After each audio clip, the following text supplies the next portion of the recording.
नवीन वर्षाच्या सगळ्यांना खूप खूप शुभेच्छा. चॅनलला सबस्क्राईब जरूर करा. विचार केला नवीन वर्षाची सुरुवात देवाच्या दर्शनाने करूयात. पण हे काय एवढी भली मोठी लाईन? आपला नंबर येईल का याच विचाराने मी पुढे पुढे जात होते. लाईन पटापटा सरकत होती आणि देवाच्या कृपेने आमचा नंबर लागला आणि श्रीकृष्णाचे दर्शन घेतल्यावर मन प्रसन्न झाले. श्रीकृष्ण म्हणतात, जे होते ते चांगल्यासाठीच होते. कर्म कर, फळाची अपेक्षा ठेवू नकोस. ह्या नवीन वर्षात सगळ्यांनीच काही ना काही संकल्प करायला हवे. मागील वर्षी झालेल्या चुकांपासून शिकायला हवे आणि आपली मदत आपल्यालाच करायची आहे या विचाराने मीही 3 संकल्प केले. एक म्हणजे स्वतःकडे लक्ष देणे. आरशासमोर उभे राहून बघा, आपला शरीर तसाच आहे का जसा 10 वर्षापूर्वी होता? नाही तर त्यावर काम करण्याची गरज आहे. दुसरं म्हणजे मनाची शांती ही तेवढीच गरजेची आहे.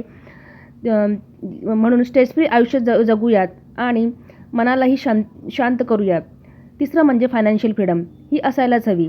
ह्याबद्दल खूप साऱ्या रील्स आहे म्हणून जास्त काही बोलत नाही. परत एकदा सगळ्यांना खूप खूप शुभेच्छा. भेटूया नेक्स्ट व्हिडिओमध्ये. बाय.